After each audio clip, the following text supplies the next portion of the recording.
wa yahdi. Rawahu al-Bukhari. Kata Rasulullah SAW, muslim yang saja ada di man salim al-muslimun yang lainnya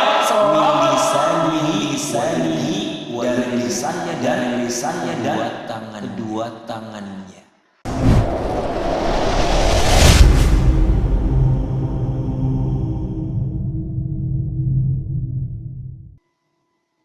Bismillahirrahmanirrahim.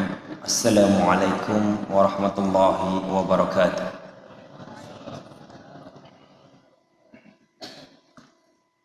Alhamdulillah,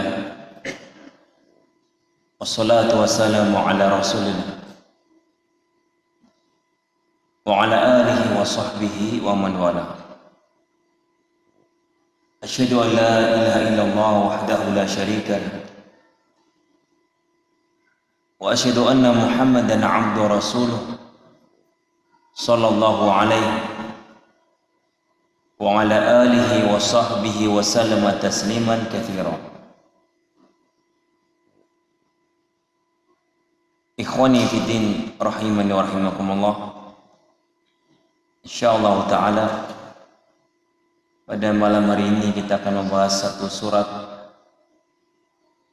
yang sangat agung, yaitu surat Al-Humazah. Al-Humazah adalah surat Makkiyah ittifaqan. Para ulama sepakat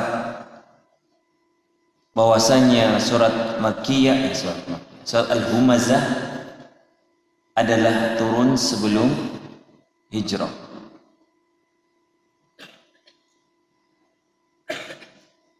Adapun nama surat ini adalah surat Al-Humazah. Di dalam sebagian kutub tafsir diberi nama surat Wailul likulli humazah. Ada juga yang memberi nama Al-Hutamah, surat Al-Hutamah.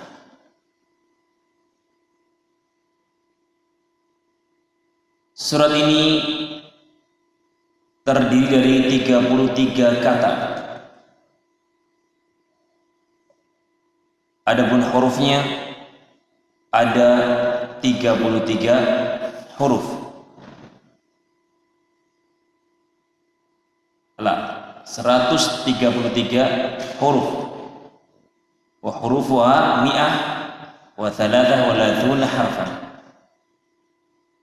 Surat Al-Humazah hurufnya ada 133 huruf.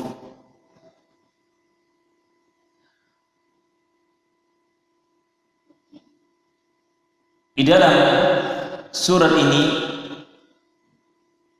pokok pembicaranya adalah ancaman bagi mereka orang-orang yang tidak bisa menjaga lisannya.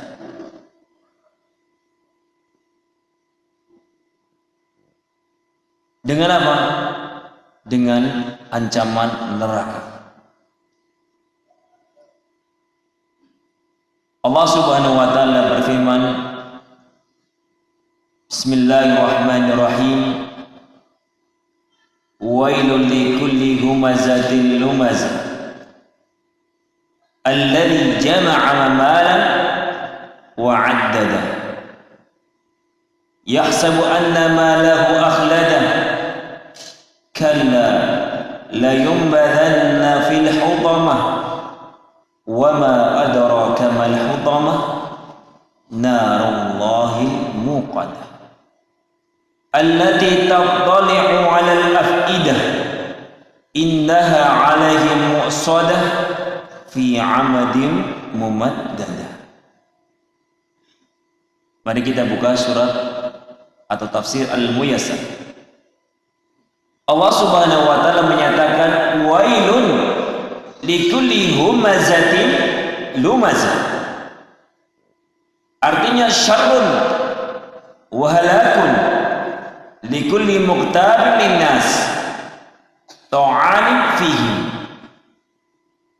Keburukan dan kebinasaan untuk setiap orang-orang yang muqtab, yang suka menggunjing manusia, ta'anan fihim, dan yang suka mencela mereka. Wailun, celaka. Di dalam Al-Quran hanya ada 2 surat yang dimulai dengan kata wailun. Di dalam Al-Quran hanya ada 2 surat yang dimulai dengan kata wailun. Yang satunya apa? Al-Mutaffifin. Ahsan. Wailun lil mutaffifin. Wailun artinya apa? Khizyun wa adzabun wa halakun. Kalimat wailun itu mencakup 3 hal. Khizyun, kehinaan, wa adzab, siksaan, wa halak, dan kebinasaan. Artinya ketika ada suatu perbuatan dimulai dengan wailun, berarti apa? Akan menimpa 3 hal orang tersebut. 3 hal: kehinaan, siksa, dan kebinasaan. Ini menunjukkan bahwasanya perkara tersebut adalah perkara yang besar, perkara yang sangat mengerikan, termasuk orang-orang yang bercanda dalam rangka lucu-lucu, orang yang berbohong untuk perkara yang lucu, artinya ngelawak tapi bohong. Nabi mengatakan wailun liman hadatha liyudhika bihin nas, atau kama qala sallallahu alaihi wasallam. Celaka, wailun untuk orang-orang yang berbicara dengan dusta dalam rangka apa? Membuat manusia tertawa, seperti stand up. Itu banyak bohong. Yang penting luculah, menghibur manusia. Boleh hiburan, tetapi Pak, harus nyata. Jangan sampai Pak mengandung kedustaan. Jika tidak, kata Nabi, wailun, kehinaan, siksa, dan kebinasaan bagi orang-orang yang seperti itu. Waspada. Na'udzubillah. Adapun ada yang mengatakan wailun adalah wadin fi jahannam. Ada yang mengatakan dia adalah suatu lembah, jurang yang ada di neraka jahannam. Namun sanad yang bersambung kepada Abdullah bin Mas'ud adalah sanad yang tidak sah, sehingga lebih tepatnya kalimat wailun diartikan adalah kebinasaan, kehinaan, dan siksa. Likulli humazatin lumazah. Para ulama berbeda pendapat dalam tafsir Muyassar. Celakalah bagi orang yang humazah, yang menggibah, wal lumazah, yang suka mencela. Artinya barakallahu fikum, di sini para ulama berbeda pendapat. Ya, apa artinya Pak? Al-lamas dan al-hamas.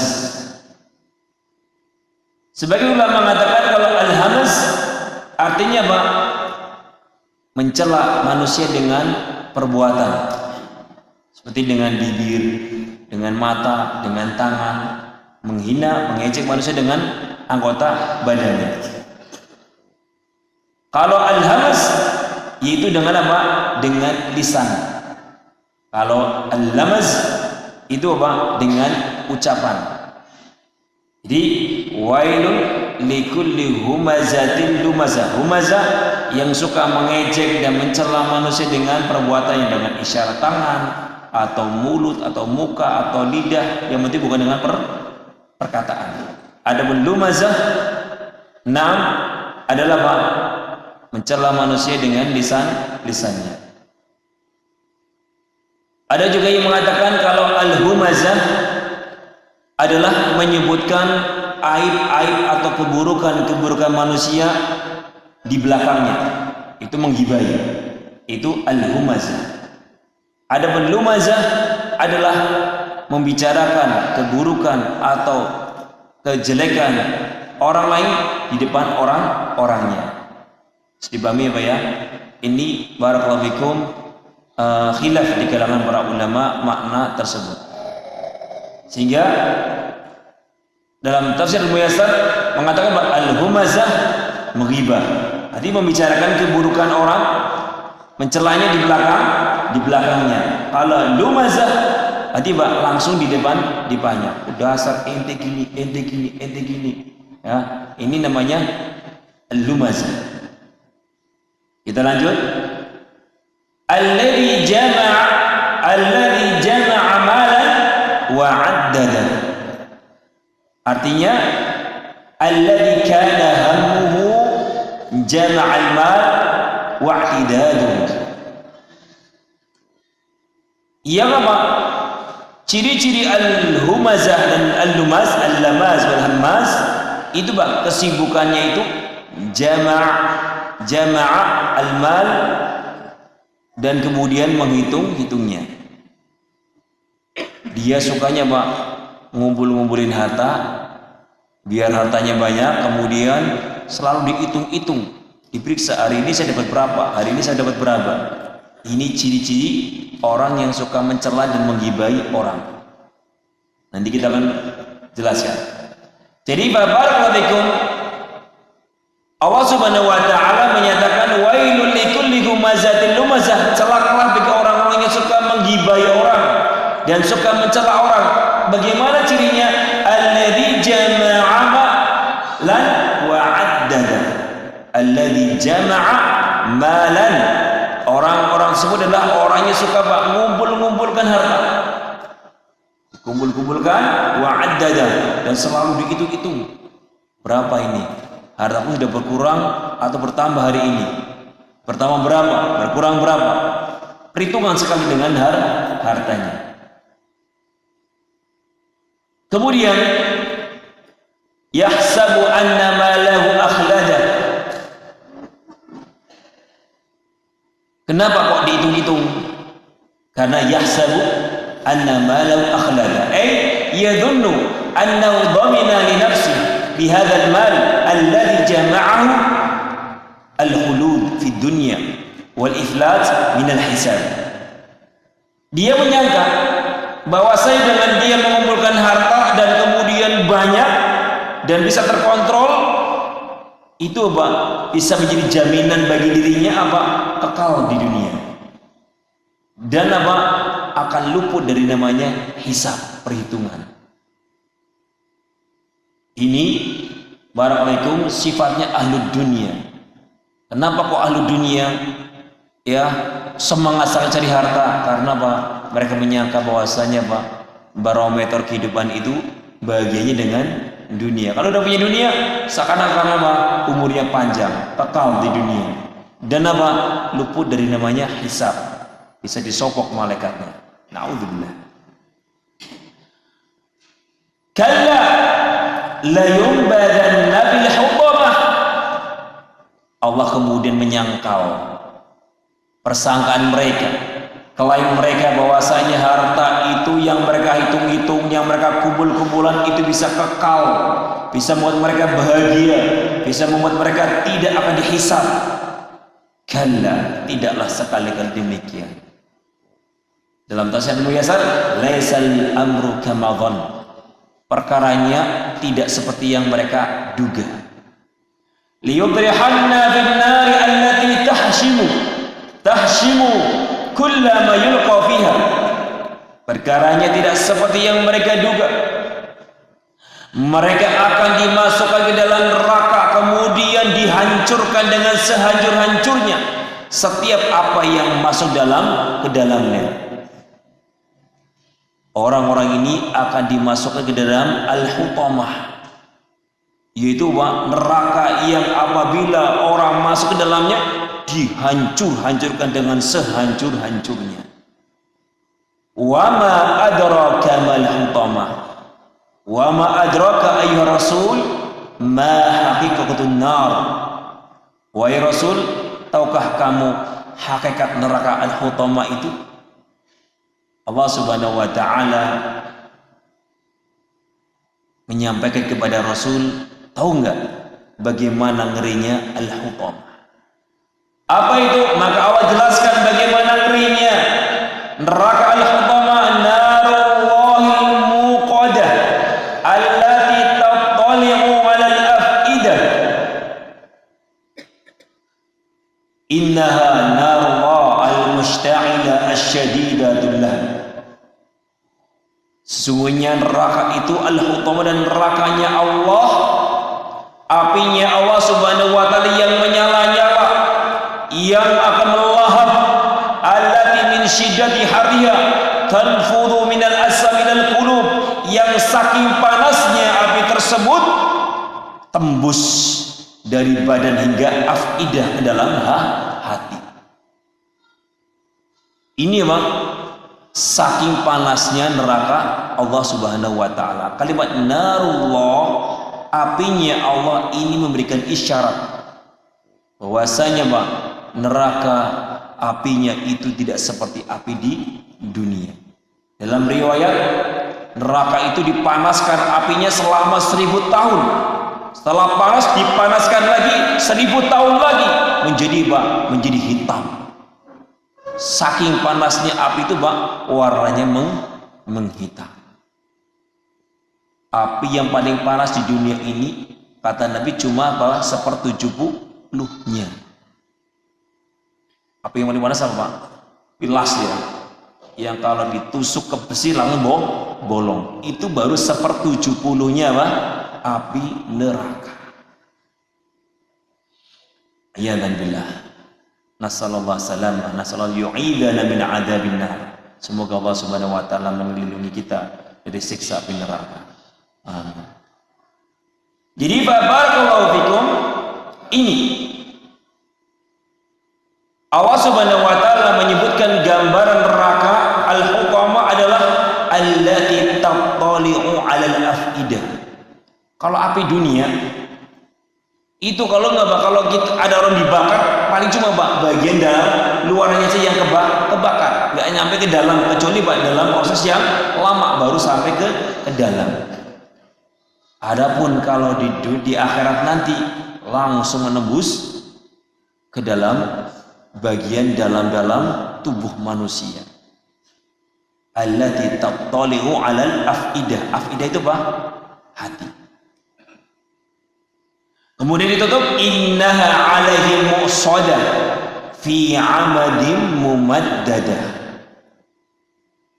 Dalam tafsir al-Muyassar, innaha 'alaihim madbaqah fi salasil wa aghlal mutawwalah li'alla yakhruju minha. Neraka al-hutamah itu Pak, ada madbaqah, ada tutupnya, pintunya. Setelah manusia dilemparkan ke dalam al-hutamah, maka pintunya ditutup fi amadin mumaddadah, dan ada sebuah palang pintu yang apa? Menutup pintu neraka agar apa? Tidak ada manusia yang bisa keluar. Nah, kalimat amadin, tiang-tiang yang panjang, para ulama berbeda pendapat. Ada dua makna. Maknanya adalah palang-palang tersebut dipalangkan ke pintu sehingga manusia nggak bisa keluar dari pintu neraka. Nggak bisa digedor-gedor, nggak bisa kemudian apa?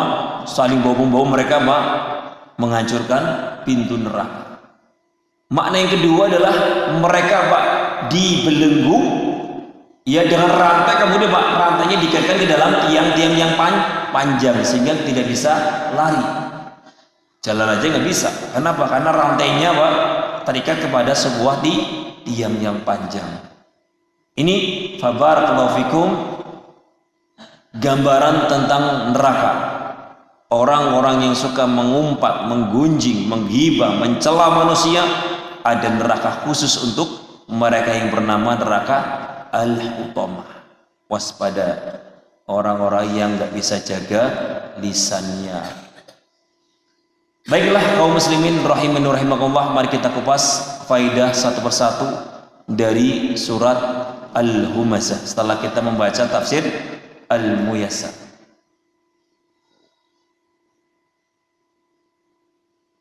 Faidah yang bisa kita petik dari surat Al-Muyassar ini, dari surat Al-Humazah ini, Al-Humazah Di dalam surat ini, faedah yang pertama adalah at-ta'amul ma'an nas mas'uliyatun 'azimah baina yadayillahi ta'ala yaumal qiyamah. Bergaul dengan manusia adalah tanggung jawab yang besar yang akan kita pertanggungjawabkan di hadapan Allah Subhanahu wa taala pada hari kiamat. Sehingga hati-hati. Semua pergaulan kita dengan manusia, yang baiknya, yang buruknya, semua akan dimintai pertanggungjawaban. Ketika engkau akan bergaul dengan manusia dengan pergaulan yang baik, maka Pak, engkau akan mendapatkan sekian banyak kebaikan-kebaikan dari pergaulanmu dengan manusia.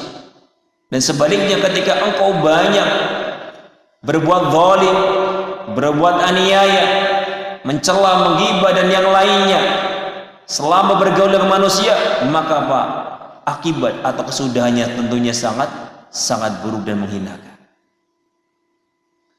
Oleh karena itu, di dalam hadis yang diriwayatkan oleh Al-Imam Muslim dari sahabat Abdullah ibn Amr ibn al-As radhiyallahu anhu, Nabi alaihi salatu wasallam memberikan bimbingan kepada kita. Perhatikan bimbingan Rasul ketika kita bermuamalah, ketika kita bersosial, ya, bertransaksi dengan manusia, bergaul dengan manusia. Beliau memberikan wejangan. Apa nasihat beliau ketika kita bergaul dengan manusia? Faman ahabba an yuzahzaha 'anil nar wa yudkhal al-jannah falta'ti maniyatuhu wa yu'minu billah wal ya'ti ilan nas alladhi yuhibbu an yu'ta ilaihi. Nabi alaihi salatu wasallam bersabda, barang siapa yang ingin diselamatkan dari neraka dan dimasukkan ke dalam surga, maka hendaklah dia mati dalam keadaan beriman kepada Allah dan hari akhir, dan mati dalam keadaan dia bergaul dengan manusia dengan cara yang baik, sebagaimana dia ingin manusia menggauli dengan cara yang baik. Ini syarat apabila kita ingin masuk surga, dan ketika ingin diselamatkan dari azab neraka, kata Rasulullah, falyati ilan nas alladhi yuhibbu an yu'ta ilaih. Hendaklah engkau menggauli manusia seperti Pak, engkau dicintai, disukai Pak, dengan cara Pak tersebut. Itu dengan apa? Cara yang baik. Gaulilah manusia dengan baik sebagaimana engkau Pak suka agar mereka menggaulimu dengan cara yang baik. Ini syarat. Apapun ibadahmu, apapun amalan-amalan baikmu, ketika kita nggak bisa bergaul dengan manusia dengan baik, akan membuat kita Pak tercegah dari namanya masuk surga. Ingat, pernah saya sampaikan hadis tentang perempuan yang apa? Sholatnya rajin, puasanya rajin, sedekahnya rajin, tapi Pak nggak bisa menjaga lisannya. Apa kata Nabi? La khaira fiha inna min ahlin nar. Tidak ada kebaikan pada orang tersebut. Ia termasuk dalam penghuni neraka. Oleh karena itu kaum muslimin rahimani wa rahimakumullah, di dalam hadis Abdullah bin Amr yang lainnya, Nabi alaihi salatu wasallam menyatakan, al-muslim man salimal muslimuna min lisanihi wa yadihi. Rawahu al-Bukhari. Kata Rasulullah SAW, hakikat seorang muslim yang sejati, kata baginda Rasul, adalah man salimal muslimun, yang kaum muslimin yang lainnya selamat min lisanihi wa yadihi, dari lisannya dan kedua tangannya. Oh, berarti kalau nendang boleh Ustaz? Kan yang disebutkan cuma apa? Lisan sama tangan. Bukan seperti itu. Ini mazhabnya Dzahiriyah ya. Oh, berarti kalau nendang nggak apa-apa, kan lisannya yang penting sama tangannya nggak pernah mendolimi orang. Salah. Ya, jangan ikut mazhab dohiriyah. Ada nih orang Islam ya, sananya potong-potong ayat. Ya, barakallahu fikum, seperti hadis la yabullana ahadukum fil ma'id da'im alladzi la yajri. Janganlah kalian kencing di air yang tergenang, yang tidak mengalir. Perhatikan lafaznya la yabullana. Janganlah kalian kencing di air yang tergenang. Oh, kalau BAB nggak apa-apa, yang penting jangan kencing. Nah, ini namanya zahiri ya, karena ada ulama yang mengatakan seperti itu, nggak apa-apa kalau BAB. Kalau apa? Kencing tidak boleh, karena larangannya lafaznya cuma kencing. Ya tentunya Pak, kalau kencing saja yang najisnya di bawah BAB itu dilarang, apalagi ya Pak, buang air besar. Ini para ulama ada yang seperti itu mazhabnya malah zahiri ya, seperti Ibnu Hazm. Barakallahu fikum, maka hati-hati. Kenapa Nabi alaihi salatu wasallam menyebutkan muslim yang sejati itu di mana muslim yang lainnya selamat dari lisan dan tangannya? Kenapa kok disebutkan cuma dua anggota badan ini? Karena dua anggota badan inilah yang banyak mendolimi manusia. Kaki jarang, tangan nyopet, mukul, nyutil, apalagi banyak tangan ini, ya. Jahil, ya, ini banyak dosa-dosa tangan. Demikian juga lesan. Kalau kaki jarang, ya, ada kemaksiatannya, nendang, apalagi nyangkling orang di jalan. Tapi ya, tidak sebanyak lesan dan tangan. Artinya barakallahu waspada. Apabila seorang muslim bisa menyelamatkan tangannya dan lisannya dari mendolimi manusia, tentunya anggota yang badan yang lainnya tentunya akan selamat. Jadi barakallahu waspada. Di dalam faedah yang pertama ini adalah at-ta'amul ma'an nas, adalah tugas yang besar, tugas yang agung yang akan kita pertanggungjawabkan di hadapan Allah. Lihatlah, perhatikan orang-orang yang al-lamazul hammas, yang ternyata kerjanya cuma gunjing dan kemudian mencela manusia. Gak ada kerjaan lain lagi kecuali itu aja. Memang namanya gunjing itu kayak apa Pak? Kalau majelis kalau gak ada ghibah seperti apa? Sayur tanpa garamnya. Perhatikan, coba kalau kita duduk itu kebanyakan gak kalau sudah punya ghibahin orang. Entah ngibainya enggak tanpa kita sadari, itu orang itu kok hitam banget ya. Ya, para kita nyarinya, waspada. Sehingga barakallahu ini faedah yang pertama, waspada.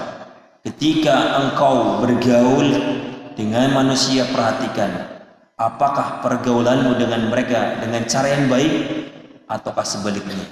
Karena ini semua akan kita pertanggungjawabkan di hadapan Rabbuna Jalla wa'ala. Faedah yang kedua adalah at-tahdhir minal ghibah wan namimah. Di dalam faedah yang kedua adalah peringatan keras dari perbuatan ghibah dan mengadu domba. Ya, padahal lagi banyak rame-ramenya mengadu domba. Wah, ini pelecehan, padahal apa dibunuh. Nah, ini mengadu domba. Nah, dibilang ini hari ulang tahun Indonesia, Allah musta'an. Musibah, ya. Banyak kejadian-kejadian fabarakalaikum yang ternyata bermula dari namanya lisan. Hati-hati, ghibah itu perkara yang besar. Demikian juga namimah, mengadu domba, menjatuhkan manusia dengan lisannya. Oh, ternyata si fulan begini-gini. Oh, begitu. Orang-orang terprovokasi, menyalahkan si dia, menggunjingi dia. Gara-gara apa? Tadi namimah kita, ya, berhasil. Makanya barakallahu, kalau kita lihat di dalam nas-nas itu dosa-dosa ghibah itu sangat banyak. Kita sebutkan ya, biar kita waspada dari namanya ghibah, agar ketika ngomong, ya, maka kemudian berhati-hati. Yang pertama, ya, bahaya ghibah. Kenapa kok ghibah harus diwaspadai, harus dijauhi, dan kita berlindung sejauh-jauhnya darinya? Pertama, ghibah itu akan menghapus kebaikan-kebaikan kita. Semua kebaikan kita itu akan hilang karena perbuatan ghibah. Makanya kata Al-Imam Al-Bukhari, kalau tidak salah, kalau seandainya ghibah itu boleh, aku akan ghibahi orang tua saya. Agar apa? Kebaikan saya apa? Diambil oleh orang tua saya. Ngapain saya ghibahin orang lain? Ya, rugi dong. Kenapa? Kebaikan kita mau diambil dia, mendingan saya ghibahin orang tua saya. Biar apa? Kebaikan saya diambil oleh orang tua saya. Kalau seandainya boleh, tapi tidak boleh. Di dalam hadis Sahih Muslim, Nabi alaihi salatu wasallam menyatakan, atadruna mal muflis? Wahai sahabatku, atadruna mal muflis? Tahu enggak siapa itu orang-orang yang bangkrut? Ya, orang yang bangkrut itu siapa? Para sahabat dengan lugunya mengatakan, ya Rasulullah, al muflis fina man la dirham lahu wa la mata'. Orang yang bangkrut itu di kalangan kami ya orang yang nggak punya uang dan nggak punya perhiasan. Ini namanya orang bangkrut. Itu orang miskin. Kata Nabi, orang yang bangkrut itu bukan seperti itu. Orang yang bangkrut dari umatku adalah ya'ti yaumal qiyamah, dia datang pada kiamat di sholatin wa siyamin wa zakah, dia bawa pahala sholat, pahala puasa, pahala zakat. Namun wa ya'ti qad syatama hadza wa qadhafa hadza. Namun ketika di dunia dia pernah mencela manusia, menggibahi manusia, menuduh manusia seperti ini dan itu. Nah, wa akala mala hadza, kemudian makan hartanya orang, mendolimi orang. Wa sabaka dama hadza, kemudian pernah menumpahkan darahnya orang. Hati-hati. Wa daraba hadza, dan pernah mendolimi, memukul orang. Dia datang dengan membawa dosa-dosa ini. Maka ketika dia mau menghadap Allah, dicegat oleh orang-orang yang pernah dia zalimi. Ya fulan, kamu dulu mengunjungi saya. Ya fulan, kamu dulu pernah memukul saya. Ya fulan, kamu dulu pernah mencuri harta saya. Ya fulan, kamu dulu pernah membunuh saya. Perhatikan, semua orang-orang yang dia zalimi datang. Kemudian apa? Menuntut apa? Menuntut kisos. Dan kisosnya dengan cara apa?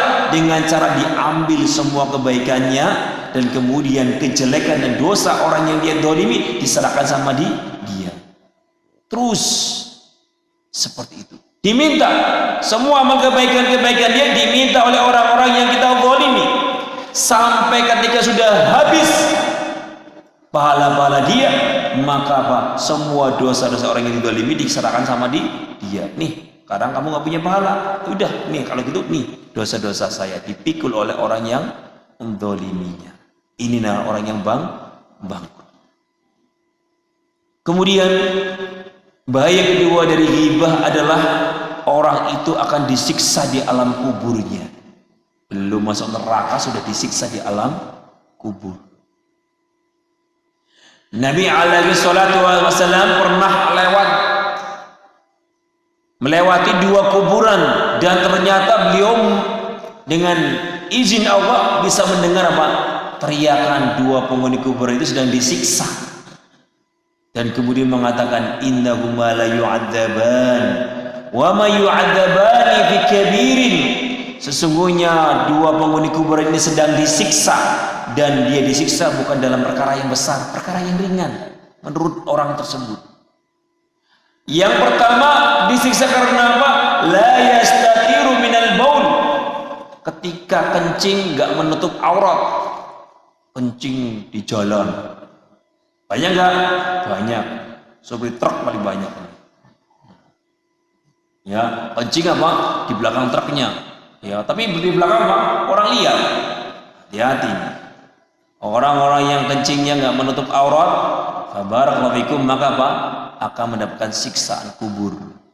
Yang kedua, wa amal akhar, ada yang kedua adalah fakana yamshi bin namimah. Yang dalam riwayatnya fakana yamshi bil ghibah. Dulu kalau jalan sukanya Pak gibahin orang, suka ngadu domba orang. Ini barakallahu fikum bahaya kedua. Bahaya ketiga adalah dzamun azimun kabirun. Ghibah adalah dosa yang sangat besar. Dalilnya surat Al-Ahzab ayat 58. Allah menyatakan walladzina yu'dzun al-mu'minina wal mu'minat bighairi iktasabu faqad ihtamalu buhtanan wa ithman mubina. Barang siapa yang mengganggu orang-orang yang beriman baik dari kalangan laki-laki maupun perempuan bighairi iktasabu, tanpa ada alasan yang benar, orang nggak salah kok diganggu dengan lisannya, digibain, faqad ihtamalu buhtanan wa ithman mubina. Sungguh dia telah memikul ya kedustaan yang besar, menggibain orang, mencela orang, dan dosa yang nyata. Ini hukuman yang ketiga. Hukuman yang keempat adalah barakallahu fikum, dia akan masuk di dalam neraka. La yadkhul jannah qattatun, tidak akan pernah masuk surga orang yang suka menggibah dan mengadu domba. Yang kelima, gibah dan mengadu domba itu adalah sifatnya orang-orang fasik. Ghibah dan namimah, mengadu domba, adalah sifatnya orang-orang yang fasik. Artinya kalau kita suka menggibah, maka kita termasuk golongannya orang-orang fasik. Na'udzubillah. Dalilnya surah Al-Hujurat ayat 11. Dalilnya surah Al-Hujurat ayat 11. Kemudian yang terakhir, sebenarnya banyak ya, kita cukupkan. Yang terakhir adalah tidak ada bau yang paling busuk di muka bumi ini melebihi baunya orang yang menggibah orang. Tidak ada bau yang lebih busuk di muka bumi ini melebihi baunya orang yang menggibahi kaum mukminin. Nabi SAW di dalam hadis riwayat Ahmad pernah berkumpul dengan sahabatnya. Tiba-tiba kok berhembus bau yang sangat busuk. Perhatikan, kata Jabir bin Abdullah, kami pernah bersama Nabi alaihi salatu wasallam. Tiba-tiba kok ada bau yang sangat-sangat busuk sekali. Kemudian Nabi mengatakan, atadruna ma hadhihi rih? Kalian tahu bau apa tadi yang lewat? Tidak ya Rasulullah. Hadhi rihul ladzina yaqtabuna almu'minin. Inilah baunya orang yang sedang menggibahi orang-orang yang beriman. Perhatikan ya, kita nggak sadar kalau kita sedang menggibahi orang itu keluar bau dari mulut kita, dari lisan kita ya, dan baunya lebih busuk daripada bau yang ada di muka bumi ini. Faedah yang ketiga dari surat Al-Humazah adalah al-ghibah kabira walau bi kalimat yasira. Ghibah adalah dosa besar walaupun dengan perkataan yang ringan.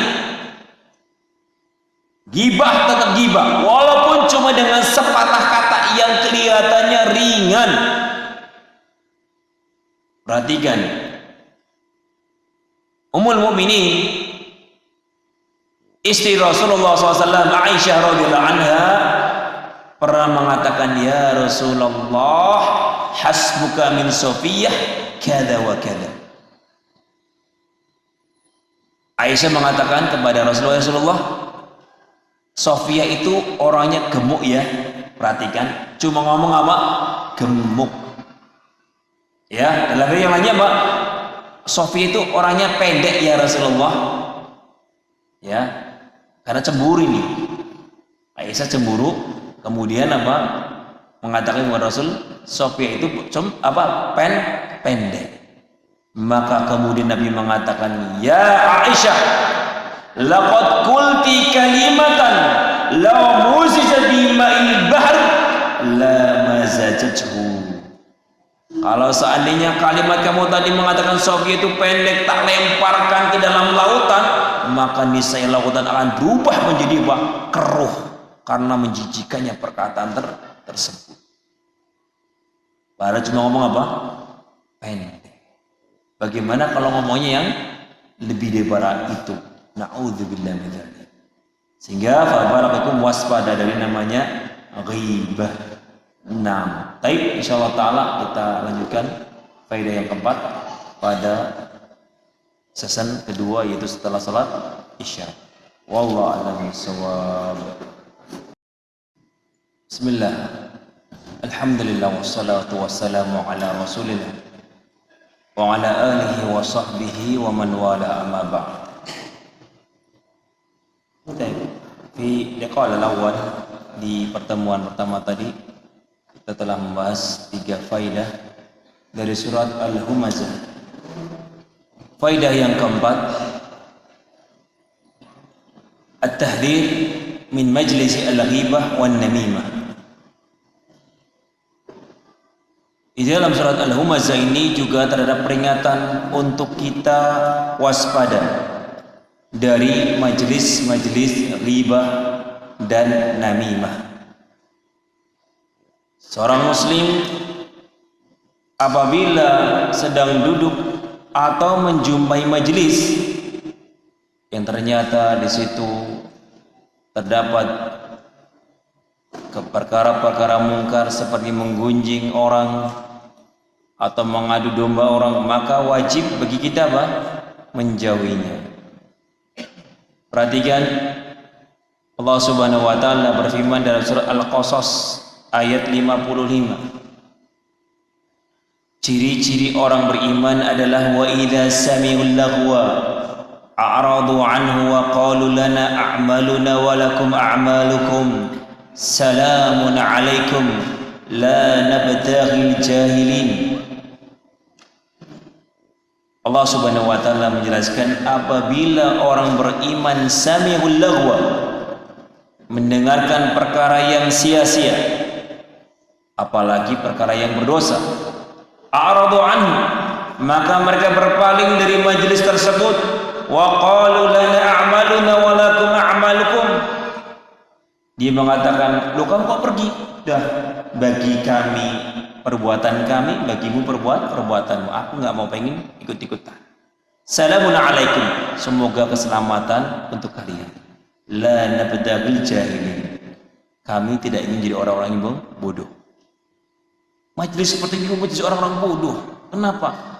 Ya akhi, saldo amalan kita itu sedikit, kok kemudian apa?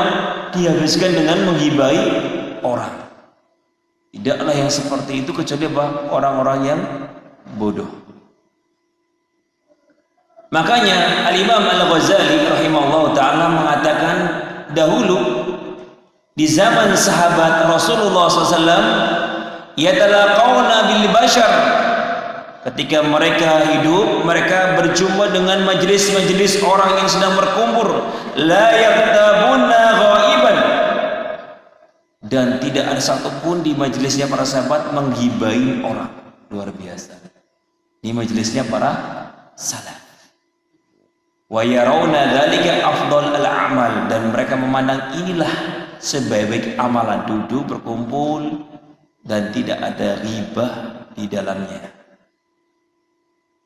Wa yarawna khilafahu 'adatal munafiqin, dan sebaliknya mereka melihat atau memandang orang-orang yang bermajelis kok ternyata di situ adanya ghibah wa namimah, maka itu adalah kebiasaannya orang-orang munafikin.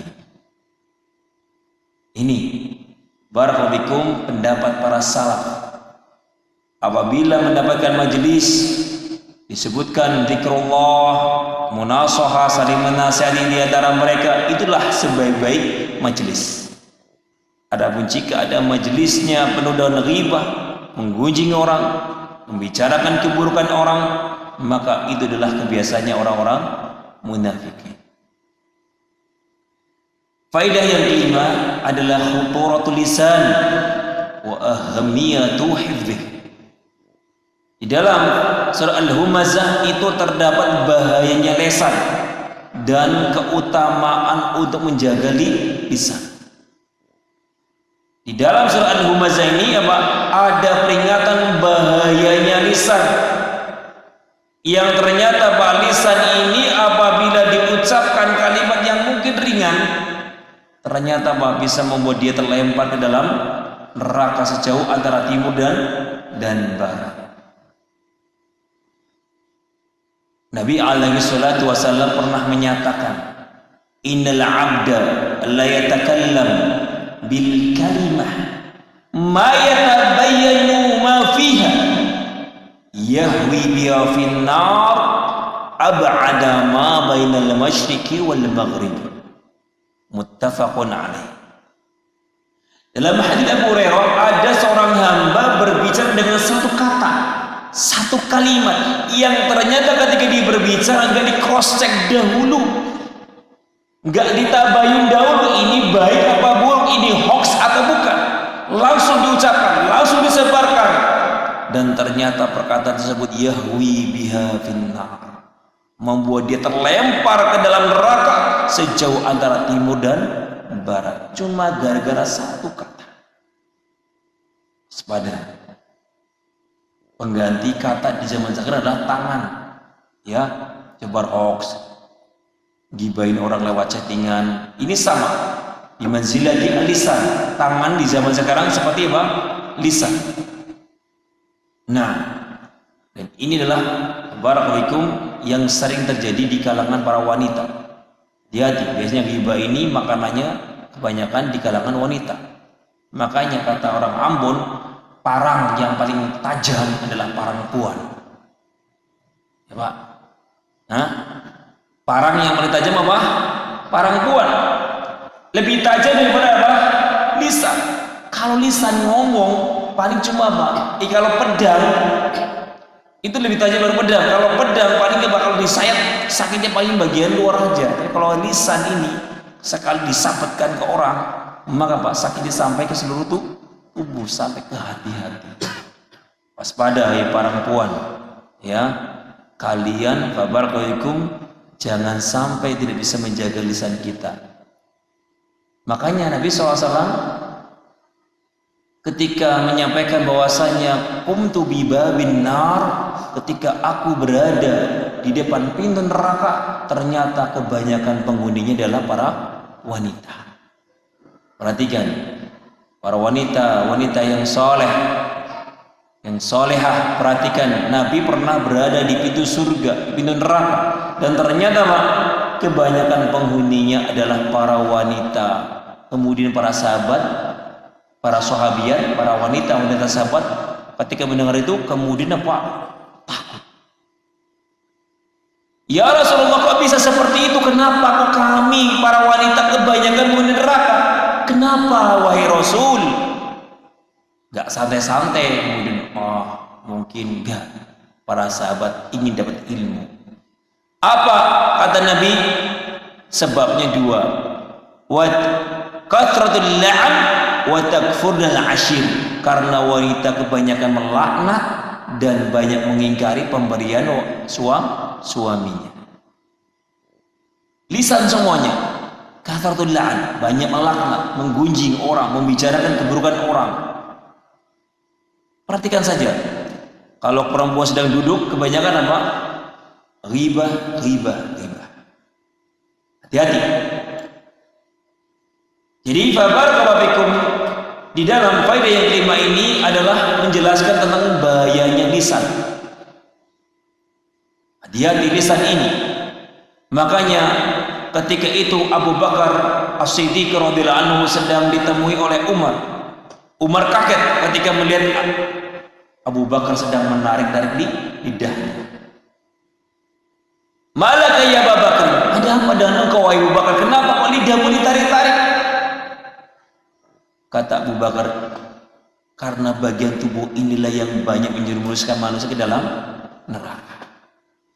Nabi alaihi salatu wasallam ditanya, an aktsari ma yudkhilun nas an-nar, ya Rasulullah, kira-kira apa sih yang paling banyak menjerumuskan manusia ke dalam neraka? Apa faktornya yang banyak membuat manusia terlempar ke dalam neraka? Maka Nabi mengatakan dua, al-fam wal faraj, lisan, mulut, dan kemaluan.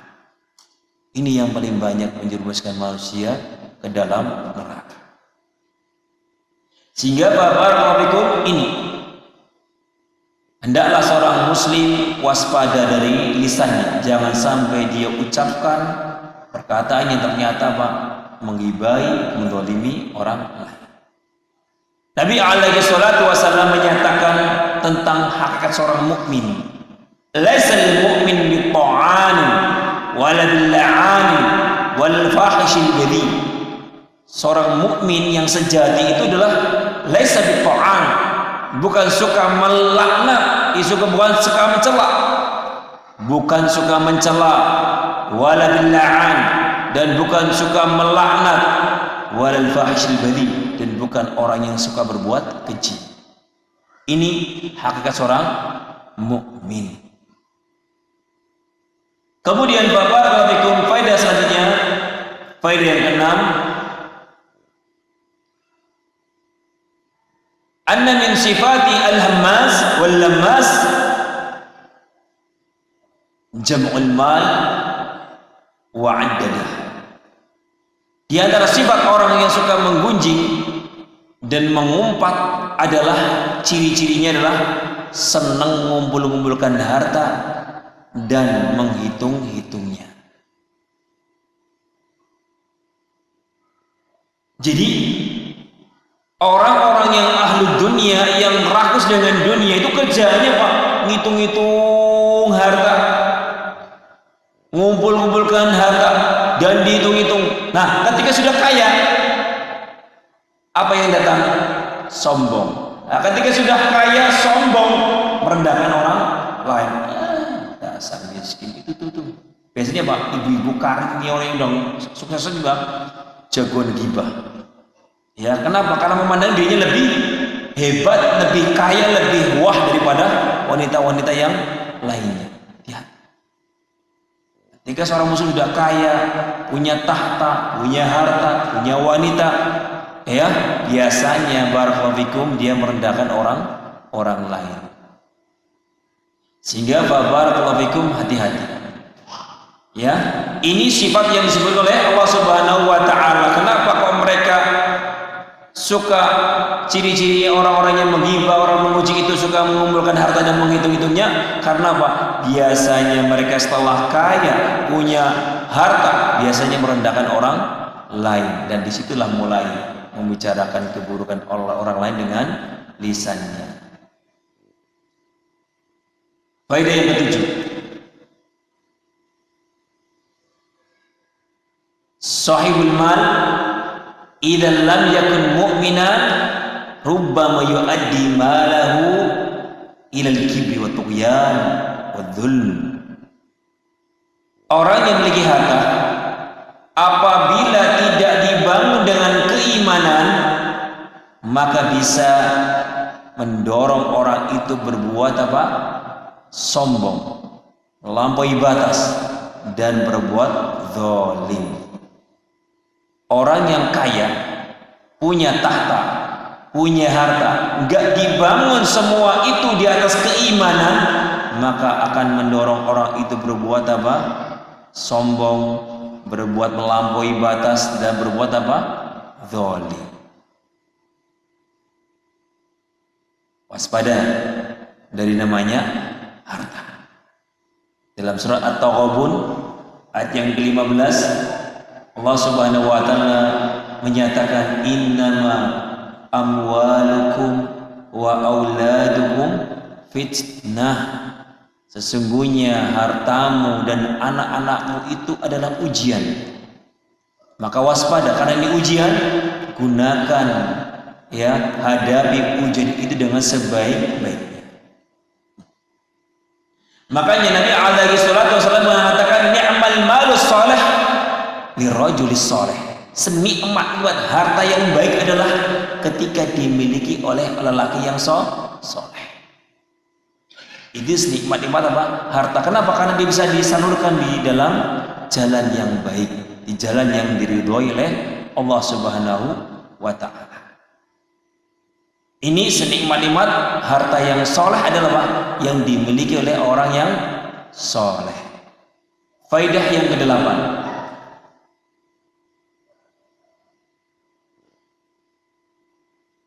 Orang-orang yang disebutkan dalam soal humazah yahsabu anna malahu akhlada. Mereka mengira dengan banyaknya harta, dihitung-hitung mengeluarannya, itu membuat mereka kekal. Ini adalah anggapan yang salah. Sehingga faedah yang ke-8, bahwasanya mahma jama'a minal mal fa inna hadzal mal la yudillu umur.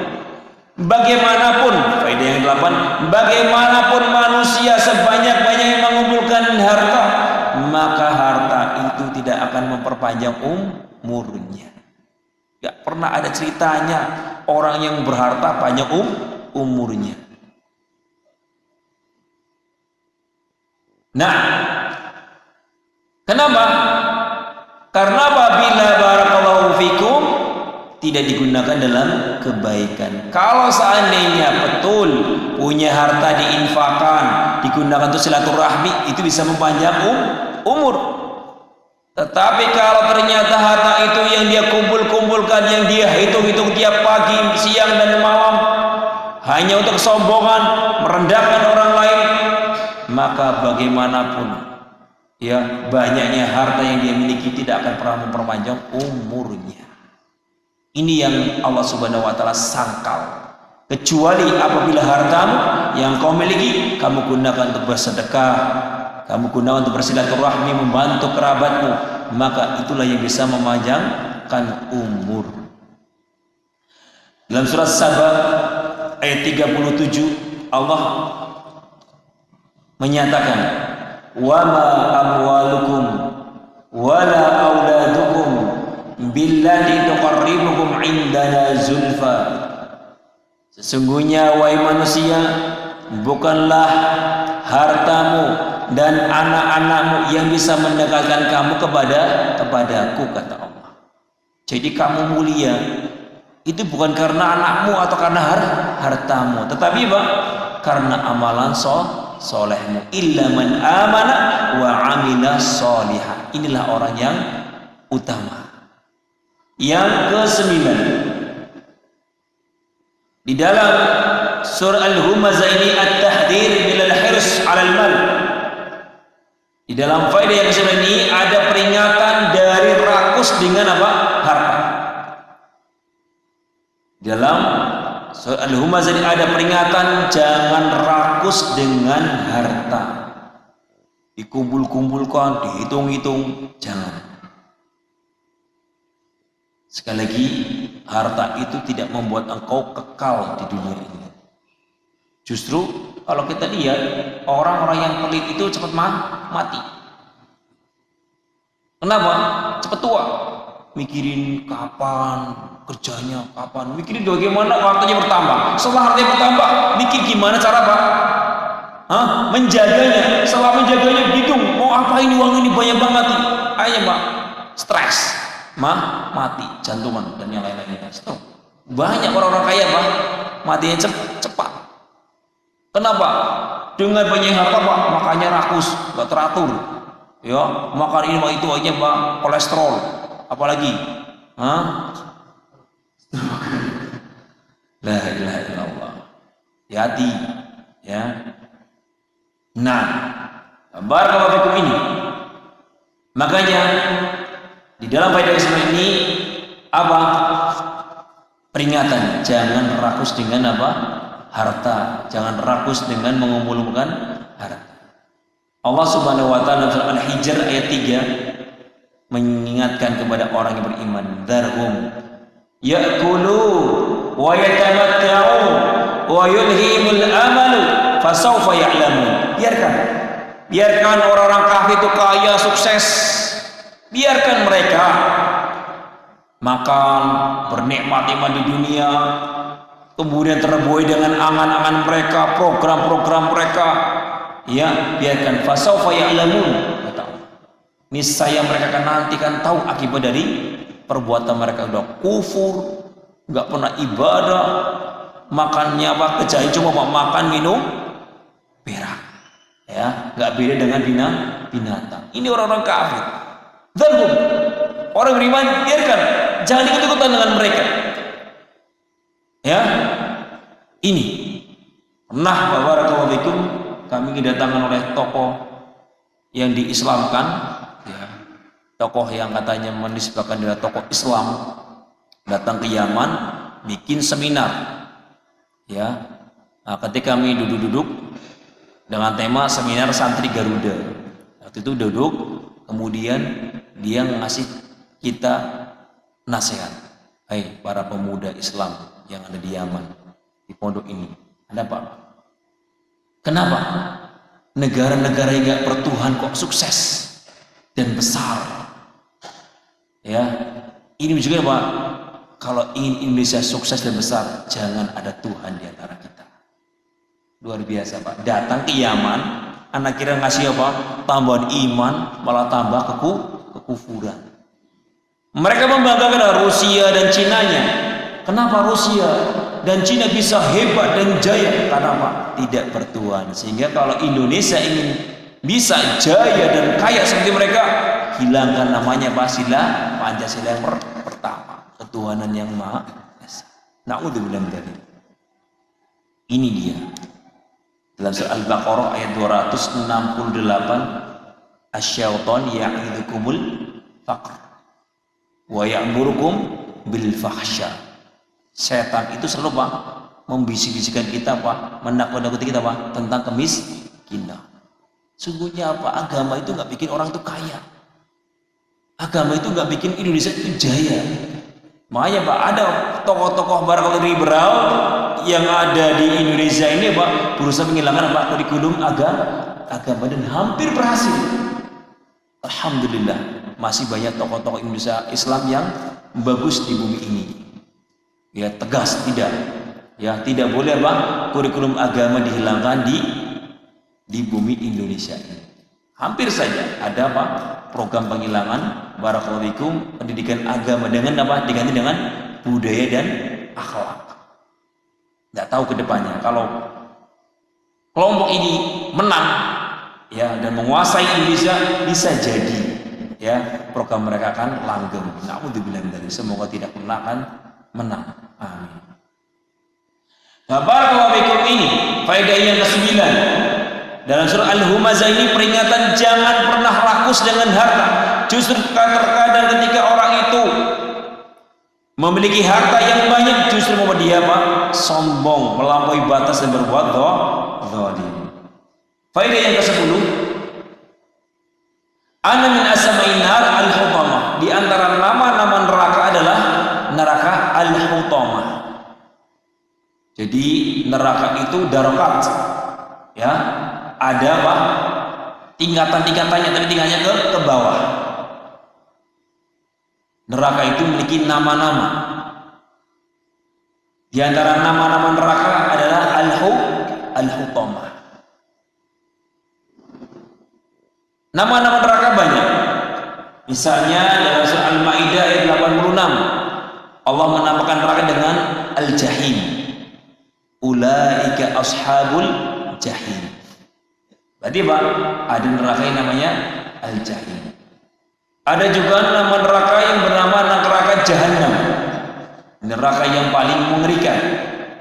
Ya, bahasbuhu Jahannam labi'sal mihad, banyak dalam Al-Quran.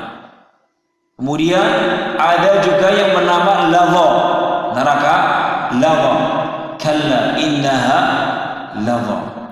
Ada juga namanya As-Sa'ir, ya, namanya neraka As-Sa'ir. Ada juga namanya neraka Saqar, sebagaimana surah Al-Qamar ayat 48. Kemudian juga ada neraka namanya neraka Al-Hawiyah, sebagaimana surah Al-Qari'ah. Ini diantara nama-nama neraka. Kemudian faedah yang keberapa? 11. Di dalam surah Al-Humazah terdapat apa? Syiddatun naru jahannam wa bayanu fadha'ani. Di dalam surat ini terdapat apa? Syiddatu naru jahannam, ngerinya neraka jahannam. Wa bayanu fadha'iha, dan penjelasan tentang ngerinya, dahsyatnya siksaannya. Apa tadi?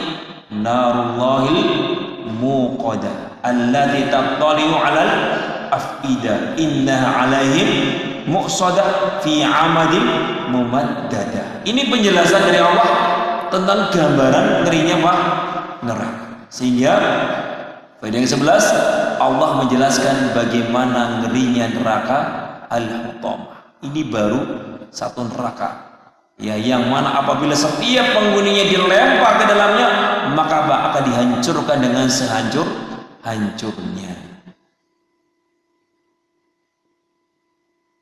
Hati-hati Pak. Di dalam surat Al-Ma'arij ayat 15 sampai 18, perhatikan, orang-orang yang suka rakus dengan harta dipanggil sama neraka. Ngeri Pak. Coba Allah mengatakan, kalla innaha lawda nazza'atan lisyawa tad'u man adbara wa tawalla wa jama'a fa'au'a. 3 golongan yang akan dipanggil neraka. Kalla innaha lawda, itulah neraka lawda, nazza'atan lisyawa, apabila menyambar maka seluruh kulit-kulitnya langsung apa? Terkelupas, hancur.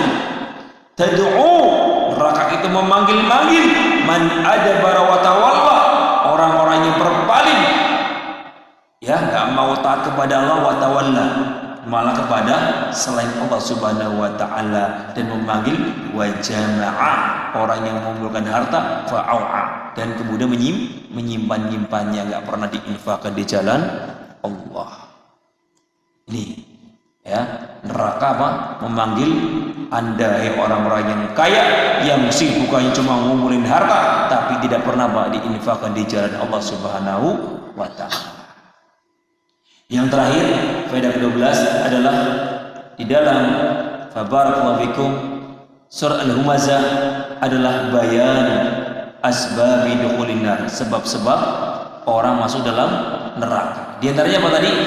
Ghibah dan namimah. Di dalam faedah yang 12 menjelaskan bahwasanya di antara sebab-sebab orang itu masuk dalam neraka adalah karena ghibah dan namimah. Banyak, ya, amalan-amalan yang lainnya yang disebutkan di dalam hadis maupun dalam ayat yang bisa menjerumuskan orang itu masuk dalam neraka. Wallahu a'lam bishawab. Baik.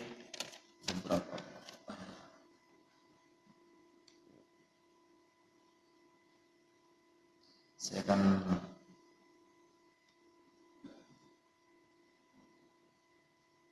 apakah hukum orang yang overtime kerja lembur di perusahaan, apakah termasuk mengumpulkan harta dan selalu menghitung-hitungnya, termasuk dalam tafsir Al-Humazah? Banyak orang-orang pabrikan di sini. Duh, nanti kalau dijawab besoknya diundang lagi. Pak Bambang sering overtime. Kulil haq walau kana murron, katakan hak walaupun pahit. Barang tadi udah habis jadi pahit. Barakallahu fikum, innamal a'malu binniyat. Jadi semua itu tergantung apa Pak? Niatnya. Antum? Jadi semua itu tergantung dengan niatnya. Ketika dia lembur, barakallahu fikum, tidak membuat dia meninggalkan perkara yang wajib, maka tidak mengapa, hukum saja Pak, mubah. Tapi dengan syarat jangan sampai Pak membuat dia Pak meninggalkan perkara yang wajib. Dan kemudian overtime itu kalau seandainya memang dia lakukan untuk tadi Pak, sengaja memang ini Pak memperkaya diri, berarti Pak mungkin bisa termasuk dalam apa? Surat tersebut tercela. Ya, orang-orang yang setiap malam overtime terus. Kenapa tercela? Hak suami, hak istrinya nggak terpenuhi. Ya, pengen dapat setoran, nggak di store lah dapat tiket Pak. Kemudian apa? nggak pernah namanya Pak berkumpul dengan keluarga, makan malam bersama keluarga. Banyak ya kedoliman yang dia lakukan dengan overtime yang sering terus menerus, sehingga barakalaikum kembalinya pada innamal a'malu binniyat. Kalau ternyata overtime-nya dia niatnya memang rakus dengan harta sampai menyiksa dirinya sehingga kurus, kerja memaksa dirinya sampai sakit-sakitan kadang-kadang, kemudian menelantarkan anak istrinya, nggak pernah diperhatikan gara-gara lembur dengan pekerjaannya, maka jelas ini adalah kedzaliman.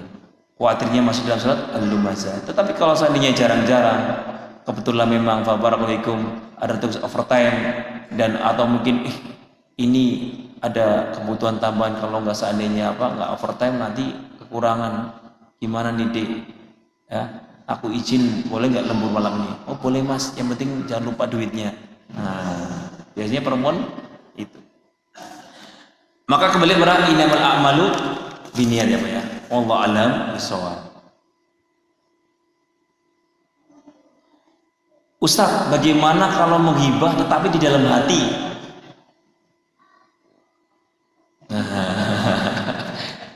Barakallahu fikum ya. Ingat barakallahu fikum khutbah yang pernah saya sampaikan di sini ya, tentang asal mula surat apa? Al-Baqarah ayat-ayat terakhir, 3 ayat terakhir. Allah Subhanahu wa taala menyatakan wa in tukhfu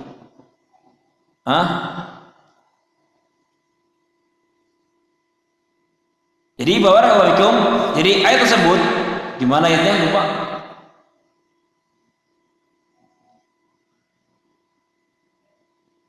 Ayat tersebut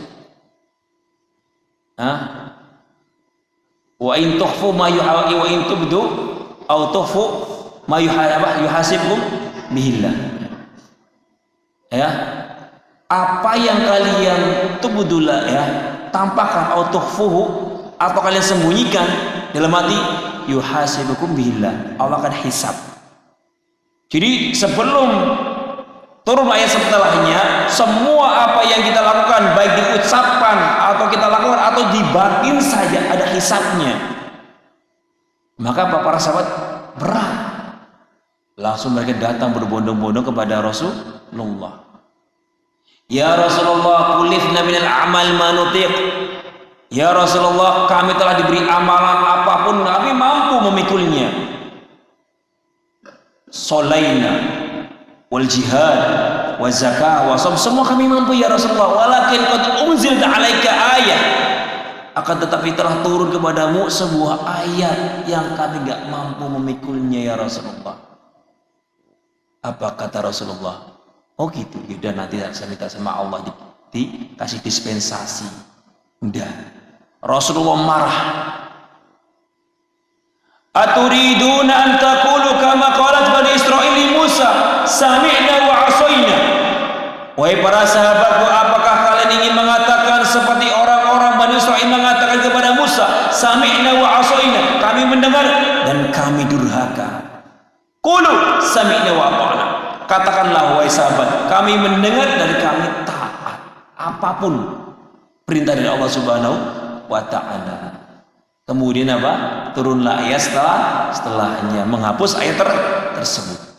Artinya barakallahu fikum, selama ya perbuatan itu masih di dalam hati, maka apa? Tidak akan dihisab oleh Allah Subhanahu wa taala sampai dia mengucapkan di batin. Ya, maka barakallahu fikum, ini tidak mengapa, namun hati-hati jangan sampai keluar. Makanya kata Nabi, man kana yu'minu billahi wal yaumil akhir falyakul khairan aw liyasmut. Katakanlah yang baik atau diam.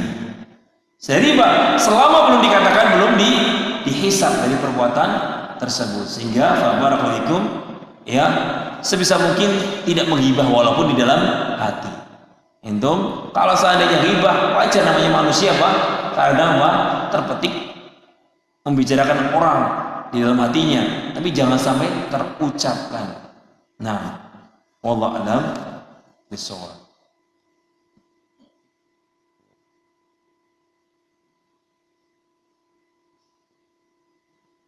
Ini nunggu yang sampai yang berkenaan dengan pelajaran dulu. Nah, ini juga berkenaan dengan pelajaran. Ini pertanyaannya sensitif. Berkenaan dengan yang akan datang.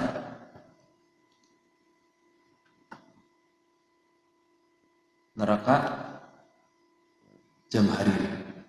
Barakallahu sebenarnya barakallahu neraka tersebut itu sebetulnya hampir sama ya. Artinya hanya penamaan-penamanya saja ya. Namun ada ulama mengatakan tingkatannya apa? Nama tersebut sesuai dengan tingkatan-tingkatan neraka. Nah, jadi barakallahu nanti bisa dilihat di tafsirnya masalah neraka jam hariro. Nah, kemudian barakallahu yang terakhir ini masalah 17 Agustus. Nanti silakan tanya kepada Ustadz yang lama di sini. Ini baru muncul kok. Ini barakallahu. Kalau enggak kopi dari raja. Ya, pertanyaannya ini. Masalah 17 Agustus. Sebenarnya pertanyaan ini sudah dijawab oleh para ulama ya. Sebenarnya pertanyaan ini sudah dijawab oleh para ulama. Nah, saya nanti kita searching bimbingan para ulama bagaimana barakallahu menghadapi ini. Nah, walhasil barakallahu apabila ada upacara bendera, barakallahu para ulama mengatakan penghormatan bendera ya tidak dikategorikan perbuatan syirik. Entah karena apa? Barakallahu penghormatan bendera di Indonesia juga tidak harus apa seperti ini. Cukup dengan apa? Berdiri tegap sudah termasuk hormat. Jadi nggak perlu gini juga nggak apa-apa. Karena dalam undang-undang anak syirik ya itu barakallahu tidak harus dengan mengangkat tangan dalam penghormatan. Dan kata dalam undang-undang itu bagi yang memakai pakaian dinas itu yang apa? Wajib mengangkat tangan. Adapun yang memakai pakaian biasa barakallahu tidak mengapa sebagaimana Bung Hatta dan juga apa? Pak Yusuf kalah di saat itu. Nah, ya ketika Bung Karno kemudian Pak Jokowi hormat, mereka berdua tidak hormat, itu Bung Hatta dan Pak Yusuf. Begitu. Jadi menghormat bendera tidak harus apa dengan mengangkat tangan kanan. Nah, bisa dengan posisi siap. Walhasil barakallahu selama kita enggak mentakdim, mengagungkan sampai kemudian mensaklarkan, barakallahu kata para ulama tidak mengapa untuk barakallahu mengambil posisi siap ketika ternyata di perusahaan kita ada upacara bendera. Itu ya Pak ya. Nah, jika dalam perjalanan kampung halaman jam 5 sore sampai di Bekasi jam 12 malam, apakah masih bisa diqashar sama dengan sholat Isya, Maghrib 3 rakaat atau 2 rakaat, atau sholat dikerjakan tepat pada waktunya di kendaraan kereta? Barakallahu jika perjalanan dari kampung ke halaman jam 5 sore sampai di Bekasi jam 12 malam, ini dari mana nih? Jadi kampung halaman jam 5 sore. Jika dari kampung halaman jam 5 sore sampai di Bekasi jam 12 malam, berarti lewat sholat apa? Maghrib dan Isya. Apakah masih bisa dikosor sama dengan sholatnya? Jadi kosor itu Pak hanya untuk orang yang jadda besir, yang sedang dalam perjalanan. Jadi selama Anda musafir, sebelum sampai di kampung halaman, maka masih boleh mengqashar. Adapun jika sampai di kampung halaman, maka hanya diberikan rukhsah menjamak saja tanpa mengqashar. Jadi qashar itu adalah haknya musafir. Itu misalnya anak rumah saya di Cibarusa, saya ingin pergi ke barakallahu ke Bandung, kan safar ya. Selama anak di Cibarusa boleh menjamak? Boleh. Boleh mengqashar? Tidak boleh. Karena Pak kita belum berjalan. Entom, ketika Bapak kita sudah berjalan misalnya sampai di Jonggol, boleh kita mengqashar? Baru di situ kita boleh mengqashar, mampir dulu di sholat di masjid sana, kita jamak dan kita qashar. Jadi sarannya Pak harus keluar dulu dari kampung halaman kita. Demikian juga puasa, kita nggak boleh batal puasa selama kita belum keluar dari kampung halaman kita. Misalnya kita mau safar jam 7, jam 8 pagi udah nggak puasa, makan nggak boleh. Entum selama belum berjalan nggak boleh makan. Kenapa? Karena di sini Pak batal safarnya. Entum Ketika sudah berjalan jam 8 safar, di perjalanan kita makan boleh? Boleh. Demikian juga Pak permasalahan kosong. Nah, jadi kalau maunya jam 12 malam, maka barakallahu kalau ternyata jam 12 seseorang masih sholat isya, maka Pak sholatnya berarti Pak di jamak tanpa qashar 3 dan 4. Adapun barakallahu kalau seandainya dia mampu ketika ada rest area dia bisa istirahat di situ, maka Pak sholatnya di situ dan bisa mengqashar selama belum sampai di kampung halamannya. Wallahu a'lam bishawab. Terakhir, jika menggibahi orang lain karena keburukannya dengan harapan orang-orang akan terhindar dari keburukan, apakah dibolehkan? Barakallahu fikum, ini namanya Pak tahdzir. Ya, tahdzir. Tahdzir dalam agama Islam boleh. Intum apabila Pak orang itu memang berhak ditahdzir. Misalnya ada orang yang jelas-jelas berbuat fawahish, ya mujahir, terang-terangan berbuat maksiat, zina terang-terangan, minum khamar terang-terangan. Barakallahu fikum, maka kita boleh hati-hati dengan si fulan. Ya, kata anak-anak bapak jangan sampai si fulan, boleh. Kalau dia orangnya mujahir, sudah nggak punya malu dalam bermaksiat. Apalagi ketika dia menyerukan kepada kesesatan, hati-hati dengan si fulan, orangnya sesat, membawa aliran ini dan itu, boleh. Nah, kenapa? Karena dia mujahir dengan kesesatannya, terang-terangan kesesatannya, terang-terangan dengan kemaksiatannya. Yang seperti ini boleh. Namun apabila kalau orang itu bermaksiatnya diam-diam, ngumpet di warung remang-remang, ya jangan kemudian kita bocorkan aibnya. Wah, tadi malam saya melihat si fulan begini-gini dengan perempuan nggak tahu siapa.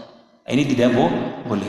Kenapa? Karena dia bermaksiatnya Pak diam-diam, nggak kelihatan sama orang. Meskipun kita lihat, maka Pak wajib bagi kita Pak menutup auratnya, menutup aibnya. Adapun urusan dia adalah dengan Allah Subhanahu wa Ta'ala. Nah, ini orang indahnya Islam. Selama orang itu tidak mujahir, maka dia mu'afa, diampuni dan ditutup aib-aibnya. Wallahu a'lam bishawab. Ini mungkin sisa yang ini insyaallah dibahas pada pertemuan yang akan datang. Wallahu a'lam bishawab. Ini mungkin bisa saya sampaikan. Mohon maaf apabila ada salahnya dan apabila ada kesalahan dan dosa, saya bertobat kepada Allah Subhanahu wa Ta'ala. Wassalamualaikum warahmatullahi wabarakatuh.